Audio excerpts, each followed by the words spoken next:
Today, joining me for my speech, I have my mother and my sister doing camera work.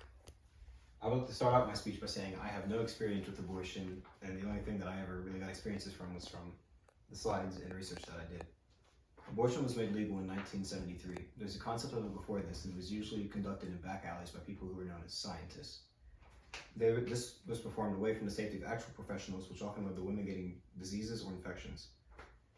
Not only that, but the impression of killing your child often has the thoughts of what if, or maybe you might have killed like some famous scientist or a detective or a doctor or a firefighter, but I'm getting away from the topic. The pros of abortion are far outweighed by the cons. For example, the cons of abortion are physical, such as hemorrhages, fevers, maternity mortality, which is whenever the mother dies in childbirth, and some psychological effects include rage, grief, or self-destructive tendencies. Suicide is also a known side effect. The only pro that scientists can consider is population control, and that's a bit of a stretch if we're all being honest. Unfortunately, some women believe they have no choice but to get an abortion, seemingly believing that having a child would end their lives as they know it. Some believe they're in no condition to care for a child. Instead of putting the child into foster care, they decide to kill it. This way of thinking is usually because the woman is in a hostile environment where she cannot even imagine bringing a child into it. Although I can speak from first-hand experience that being in the foster system is in and of itself a bad atmosphere. I will now speak on some of the mental issues that come with abortions.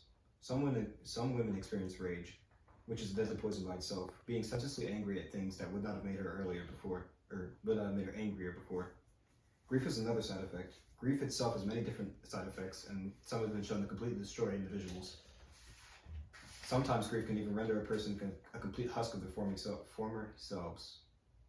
Others think to the third side effect, with its self-destructive tendencies. There are many different guesses as to why this occurs, but some believe it is because the woman thinks she has no reason left to live, which leads me to my fourth and final side effect, which is suicide. This is self-explanatory, the eventual extermination of one's own self. It is tragic, and often the signs before it are vast and many. The human psyche is something that is very fragile and must be treated as such. If mishandled in any sort of way, such as extensive trauma like abortion, it could tear even the strongest person off their feet.